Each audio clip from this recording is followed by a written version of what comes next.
प्रथम बार, वैसे तो आपका पड़ोसी उदयगढ़ी कोई ज़्यादा दूर नहीं है, तो प्रथम बार आप सभी माता बहनों से, अपने बुजुर्गजनों से एक समझदारी आने के बाद सबसे परिचय दे रहा हूँ, क्योंकि बचपन में लंबे समय से मैं दिल्ली रह रहा हूँ तो कभी आ नहीं सका आपके बीच में।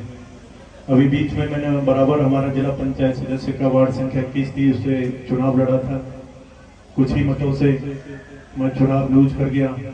मेरे जितने युवा साथी एंचना के थे, जरारा, अंडला और भी 14 जितने मेरे समाज के और सर्व समाज के लोग थे, सबने कहा कि भैया इस बार से लड़ लो, इससे जीत हो जाएगी, क्योंकि हमारा समाज इसमें ज्यादा है।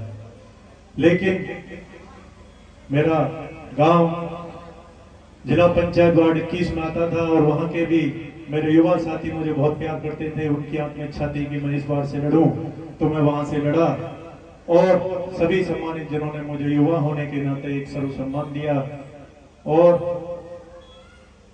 अपने गोद में बिठाकर मुझे दूसरे नंबर पर दूसरा स्थान दिया। मैं 592 वोटों से उस चुनाव को हरा।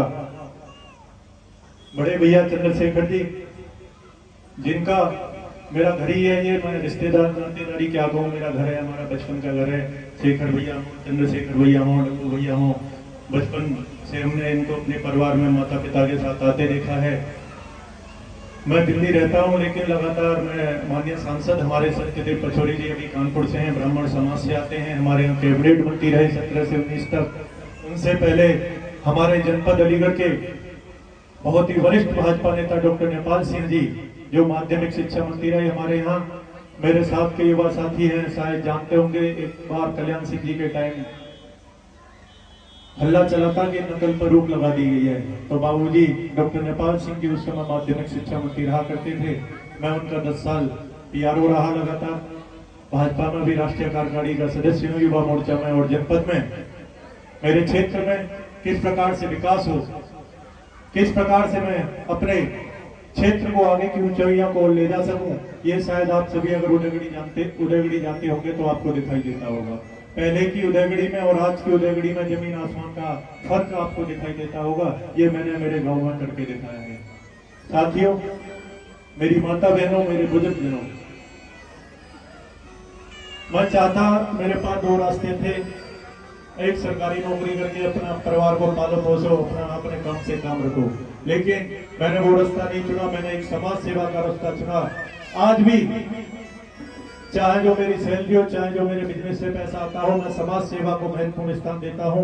मैं बच्चों को एक बार उनके खर्चे कम कर सकता हूं, मैं परिवार के खर्चे कम कर सकता हूं, लेकिन समाज सेवा के रूप में शायद अभी मेरी उम्र कम है। मेरे क्षेत्र के जितने भी सम्मानित जन जो मुझे जानते हैं, पहचानते हैं, चाहे मैं चुनाव उस क्षेत्र से लड़ूं या न लड़ूं, ये मैं केवल इस एचना की बात नहीं कर रहा, जनपद अलीगढ़ की बात कर रहा हूं। मैं वहां जाता हूं और समय पर पहुंचकर, चाहे श्रीमद् भागवत कथा हो, चाहे राम कथा हो, चाहे युवा साथियों का खेल का आयोजन हो, जिस प्रकार से मेरा पहुंचना होता है मैं पहुंचता हूं और आप सबके बीच पहुंचकर अपनी उपस्थिति दर्ज कराता हूं। मेरी माता बहनों, मैं ज्यादा नहीं कहूंगा, क्योंकि भगवान श्रीमद् भागवत कथा कृष्ण की लीलाएं आप सुन रही हैं।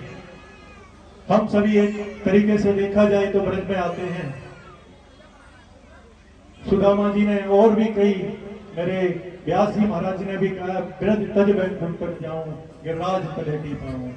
माता बहनों, हम सब तो अभी बच्चे हैं, हमने आपसे ही सीखा है और आप सबने ही धर्म को बचाए रखा है।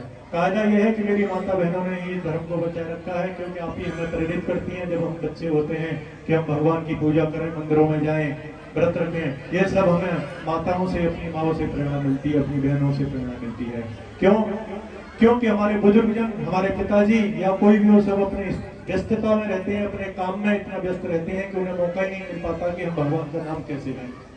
हमारी माता बहनें हैं, चाहे वो 9 देवी हों, चाहे वो कथा के, आज भी मैं देख रहा हूँ कि पुरुषों से ज्यादा मेरी माता बहनें इस पंडाल में मौजूद हैं।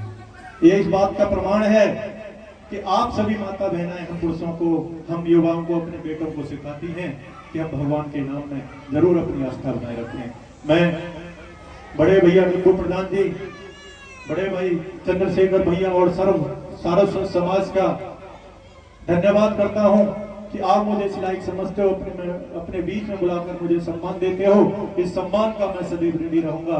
और भगवान ने कुछ आपकी सेवा करने के लिए मौका दिया, मैं अवश्य अपने कंधा मजबूती के साथ आपके साथ बढ़ाकर खड़ा रहूंगा।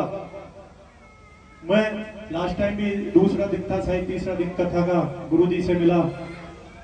उस दिन मैं लंबे समय बैठ पाया था तो परिचय नहीं हुआ, मैं आराम से चुप आके बैठ गया था।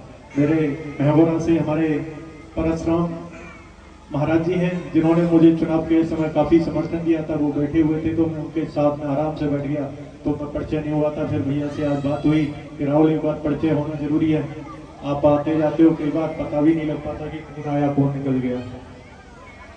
मैं अपने व्यासपीठ पे जो विराजमान है, मैंने कई भागवत कथाओं में जाता हूँ, कई बार मुझे मौका मिला है बड़े से बड़े व्यास गद्दी पीठ सुनने का, लेकिन ऐसे वक्ता मैंने अभी तक नहीं देखे हैं। ये एक सच्चाई इस प्रांगण से मैं कह रहा हूँ, शायद आप सभी को आनंद आ रहा होगा।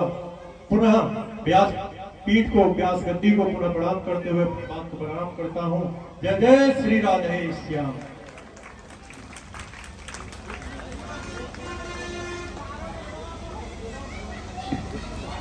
बोलिए श्री रमण बिहारी लाल की जय। जय श्री राम।